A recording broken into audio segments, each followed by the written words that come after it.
Welcome to Chamber Exchange, a TV show brought to you by Fallon Health and Worcester Bravehearts Baseball. My name is Tim Murray, the President and CEO of the Worcester Regional Chamber of Commerce. And Chamber Exchange, the TV show, is really a forum where we get a chance to discuss issues of economic development and job creation here in central Massachusetts, and also have an opportunity to showcase some of our members and some of the events that are taking place through cooperation with the city and others through Destination Worcester. And I am really excited to have today as our guest somebody who Destination Worcester is working on and the Chamber is working with on a new event to the city of Worcester in the Common, and it's the first craft brew race. And so the guests here today are Brian Hodge and John White from Gray Matter Marketing, who run these events. And gentlemen, welcome. Thank you. Thanks. Well, Brian, since you're closest, we'll have you start. Sure. Why don't you tell us about, Gray Matter Marketing, your kind of entry into this field, and then we can get into what people can expect on August 8th. Sounds great. So Gray Matter Marketing is a marketing and events management agency based in Newport, Rhode Island. We specialize in road races, beer festivals. We also do public relations, marketing, website design, graphic design, logos, branding, all that fun stuff that goes into a marketing agency in these days. Yeah, and you kind of create a little bit of a niche with road race / beer festivals. That's right. Yeah, we started doing road races and beer festivals separately, and then we saw a lot of the same people returning, and we thought it'd be a great event and a great sort of niche, as you said, to do both at the same time. So that's how we got started with the craft beer races. And John, I'll get you into this. So we've been working with Destination Worcester. Why don't you tell us what's going to happen in Worcester on August 8th? Well, people are going to expect a 5K road race. It's a certified course. It'll be very similar to the course that they use for the Worcester Running Festival. We're friendly with those. And that's the half marathon with the race before? With the 5K, so it'll be pretty much the same 5K as that event. So you're going to be going down Pleasant Street around Elm Park and back on Chandler Street, I believe it. Chandler, yeah. And then start and finishing on Front Street right next to the Commons. And then once you finish the race, once the first guy finishes, they'll be able to go right into the beer festival and enjoy a beer festival for about 3.5 hours. All right, so we've got August 8th, which is a Saturday. So the race starts at what time? 12. 12 o'clock. Yeah. And then the festival is 12:30 to 4. But as it relates to the beer festival, what's the experience that people are gonna have? You get done your road race. Hopefully, you probably have a water, and then what do they do? Sure. Well, they get a medal as soon as they cross the finish line, and then they head right into the beer festival. And it's a very relaxed, sort of low-key vibe, but it's a full-on craft beer festival. So we're going to have about 25 craft breweries, including some local folks like Wormtown Brewery and Jack's Abbey. And this craft brewery movement, I want to talk about that in a moment, is really exploded. And sure is. We've got some great, beer companies here in Central Mass and in Massachusetts, which I think is one of the leaders in it. But you guys, you got to show the medals. These aren't just medals. Why don't you hold them up for our TV audience? So this is what every finisher gets as they cross the finish line. It's a nice little ribbon here, says Worcester, Massachusetts. It has a nice medal that also doubles as a bottle opener. So, not just a medal, but also functional piece of equipment as well. And as they leave the festival, they also receive a souvenir pint glass as well to help commemorate the occasion. So it's one of these things where everyone gets a medal, right? Everyone's a winner. This is one of the few times where I think people are okay with that. Yeah. We're talking about the niche, but we talk really the whole craft brew movement has really exploded, and you talk about entrepreneurism and people creating new businesses and employing people, and basically a manufacturing process. I mean, what's the excitement around it?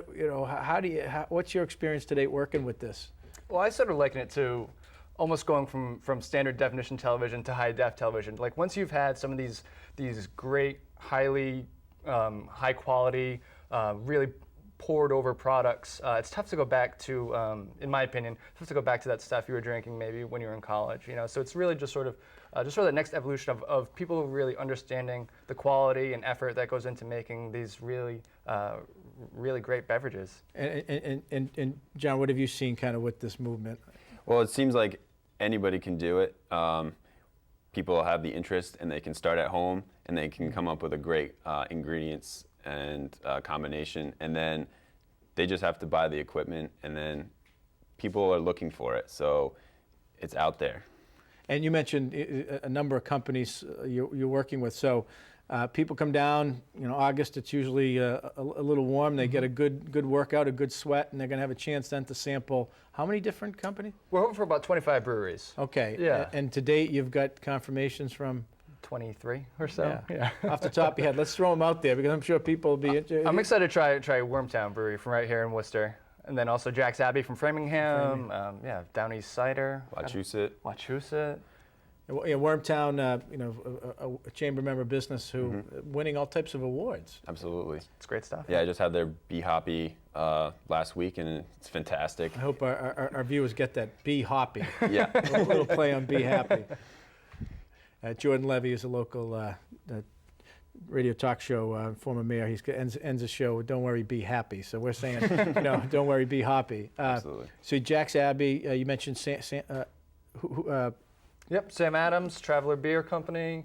There'll be a variety of shandies and ciders for people who maybe aren't super into the beer. So it's really just a wide variety. And again, of let's get into the options. weeds a little bit. So this whole craft beer movement has expanded. So a shandy and a cider. So why don't we give a little explanation of what those are? Yes, sure. So shandy is essentially a beer that's also mixed with a little bit of natural fruit juices. So you really get a variety of flavors there. So You can do summer lemon shandy. Exactly, very lightweight. You can drink it all day long. When you're mowing the lawn, at the beach, it's perfect. You shouldn't be operating heavy equipment with too many beers. No. But most of the time the shandies are low alcohol by volume, so it's okay to enjoy. Yeah. And Traveler and Sam Adams are one of our sponsors for the overall series. So they come to all of our events, and Traveler has a pretty large presence. They're usually there with a seesaw, and they do a costume contest for the run, and the winners get a pretty large trophy at the festival. Yeah. So in terms of the experience that people can have after the race, so it'll be the runners all celebrating and showing off their medals, but in addition to the beer, kind of a fun atmosphere. Yep. Sure. We have live music from Steve Demers, a guy from Connecticut who's done a few of our festivals. We'll have local food vendors there, and we'll be giving away free snacks from Nature Valley and Food Should Taste Good. Oh, really? Okay, so kind of a whole experience. And obviously, if people want to take part in all or both aspects of this, how do they sign up? What's the cost? Sure, yeah. They should visit us at craftbrewraces.com if they're interested in checking out the craftbrewraces.com. Yep, Okay. craftbrewraces.com/Worcester is the Worcester-specific event page. We're doing 10 of these throughout the year. And then, the prices are all listed right there. There's a separate price for the Brewfest only, in case you're not a runner or a walker. And then there's also a designated driver option as well, which is certainly important. So the early bird has passed, but Correct. but anyone who wants to sign up for the 5K in the Brewfest, $55. Correct. It's a great deal. Yeah. Yeah, unlimited sampling for 3.5 hours, so we think it's a pretty good deal. And hopefully a designated driver, or they're walking home or running home. And we're also partnering with Uber as well. Uber. Oh, good. Yep. So we get just a couple minutes. So give us the registration site again. craftbrewraces.com. And you pick Worcester, working with Destination Worcester. Why? They reached out to us, and they've been extremely helpful through the whole process. A large part of this whole event is getting the permits, liquor licenses, park permits, and all that. And Destination Worcester was really helpful in guiding us through that process, and that just makes our lives a lot easier, and it makes it great. Right, to Destination partner. Worcester, a city-funded program that the Chamber runs to help bring great events like this and people into the city and hotels and restaurants and using a lot of our vendors. So, John and Brian, great to have you. We look forward to helping make sure that this is a success so that there'll be many more of the craft brew races here in Worcester. I think you're going to get a very good response, and we're happy to partner with you. So August 8th, Saturday, August 8th, on Worcester Common, newly refurbished, 5K road race with a Brewfest afterward, music, entertainment, food. Please come on down and join us, and we're going to come right back on this edition of Chamber Exchange, the TV show, to talk a little bit about agroponics, about Clark University graduates creating businesses here in Worcester with the program called Startup Worcester. Stay with us.